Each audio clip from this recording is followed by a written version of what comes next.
안녕하세요. 미국에서 사장한 남자 미사람입니다. 오늘은 한국 사람들은 당연하게 생각하지만 해외 바이어와 함께 한국 식당에서 식사를 할 경우 바이어 입장에서 새롭고 신기할 수도 있지만 좀 당황스럽거나 불편해할 수 있는 부분에 대해서 한번 공유해 드리도록 하겠습니다. 식사라는 것이 잘 진행을 하면요, 비즈니스 관계에 있어서 바이어 측에 새롭고 흥미로운 다른 문화를 자연스럽게 소개하면서 상호 간의 인간적인 공감대를 형성할 수 있어서 한층 신뢰를 쌓을 수 있는 반면에, 경우에 따라서는요, 문화적인 차이나 개개인의 성향을 고려하지 않고 진행할 경우 되레 거리감이 생기고 바이어에게 좋지 않은 인상을 남길 수도 있는 부분인 만큼, 오늘 이 동영상을 통해서 잘 참고하셔서 해외 바이어와 식사를 통한 비즈니스에서 꼭 좋은 성과 있으시기를 기대하겠습니다. 참고로 오늘 소개시켜드린 내용들은 제가 20년간 미국 비즈니스를 하면서 수없이 많은 바이어들과 식사를 하면서 파악한 저의 지극히 개인적인 의견이고요. 주로 북미 바이어와 유럽 바이어들이 한국 음식을 바라보는 식습관 문화입니다.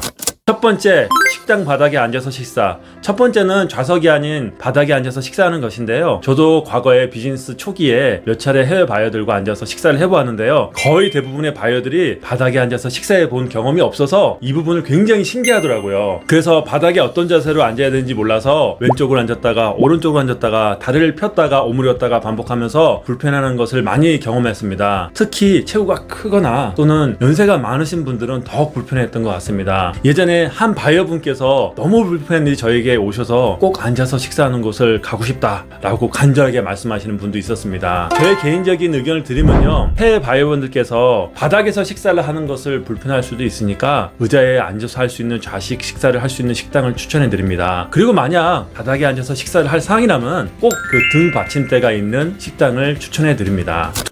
두 번째, 식당에서 신발 벗는 것. 대부분의 서양 문화에서는 방 안에서 신발을 신고 다니는 문화이잖아요. 그러다 보니까 아침에 집에 나와서 밤에 침실에 갈 때까지 신발을 벗는 일은 거의 없는 거죠. 가끔 한국 식당에 신발을 벗고 들어가는 식당들이 있는데요, 해외 바이어들은 이 부분에 대해서 굉장히 신기하기도 하고 또 당황스러워 하기도 하였습니다. 저도 가끔 미국 바이어 또는 친구 집에 초대를 받아서 가면 그들의 집안에서 신발을 신고 다니는 부분이 처음에는 익숙하지가 않아서 굉장히 낯설었는데요, 지금은 나라마다 문화가 다르고 문화가 형성된 배경도 다르니 이해하는 부분입니다. 혹시라도 신발을 벗고 식당에 들어갈 경우에는 해외 바이어가 당하지 않도록 미리 이야기를 해주고 양해를 구하는 것을 추천드립니다. 세 번째, 많은 반찬의 종류와 리필되는 반찬입니다. 해외 바이어들이 대부분 한국 식당에서 두 번 놀라는데요, 가장 놀라는 그 첫 번째는 주문을 하지 않아도 제공되는 반찬에 놀라고요, 두 번째는 반찬의 리필에 놀랍니다. 서양 음식은 반찬이 많이 제공하지 않을 뿐더러 가끔 사이드디시가 한두 개 정도 포함돼서 선택할 수 있지만 일반적으로 한 접시당 가격을 계산해 추가 요금을 매기는데요, 한국의 이 푸짐한 밑반찬 문화에 100이면 100 모두 다 감탄하는 것 같습니다. 특히 한정식집에 가서 많은 가짓수의 반찬들이 한 상에 차려있는 모습을 보며 정말 대접받는다는 느낌을 받는 부분이 많은 것 같아요. 이렇게 한국 음식에 대해서 호감을 갖고 있지만 한 가지 주의해야 할 부분은요, 반찬들을 개변 접시에 덜어서 먹기보다는 한 접시에 있는 것들을 공유해서 먹는 부분인데요, 이 부분을 좀 어색하고 당황하는 것 같습니다. 그래서 이런 식사 문화가 익숙하지 않은 해외 바이어 및 외국인들에게 반찬을 먹기 전에 따로 개별 접시를 덜어주는 방식을 저는 추천드립니다.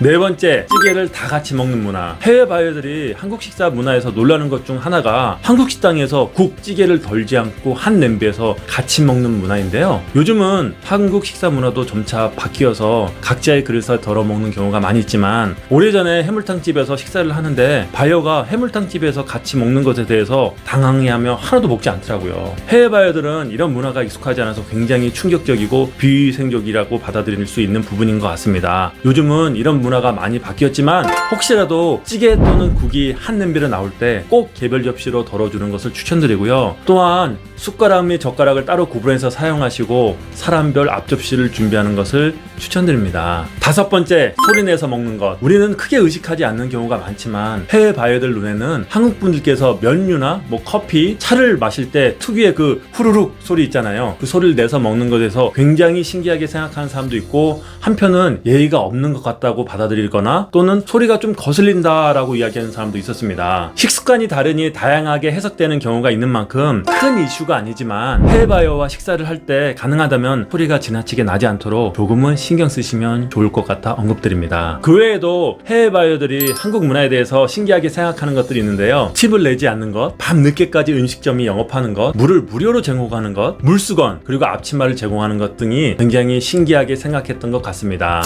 오늘은 한국 사람들은 너무나도 당연하게 생각하지만 해외 바이어들에게는 따르고 신기할 수 있는 한국 식사 문화에 대해서 소개시켜드렸습니다. 각 나라마다 다른 역사적 배경과 문화를 갖고 있어서 삶의 모습 또한 제각각일 것이고요. 개인의 성향에 따라서 선호도나 그 온도차가 다를 수 있지만 근본적으로는 그러한 문화의 차이를 상호 이해하고 존중하는 것이 가장 중요하다고 생각합니다. 그렇지만 비즈니스에 있어서 상대방, 특히 바이어 입장에서 불편할 수 있는 부분들이 있다면 배려해주고 또 당황하지 않도록 기뜸해주는 것 역시 관계와 신뢰 형성에 있어서 무척이나 중요한 부분이고 식사 비즈니스의 성과를 좌우할 수 있는 부분이라고 생각이 듭니다. 오늘 소개시켜드린 식사 문화 잘 참고하셔서요. 해외 바이어와 돈독한 관계 형성을 통한 성공적인 식사 비즈니스 되시기를 진심으로 응원하겠습니다. You can do it. Have a great day!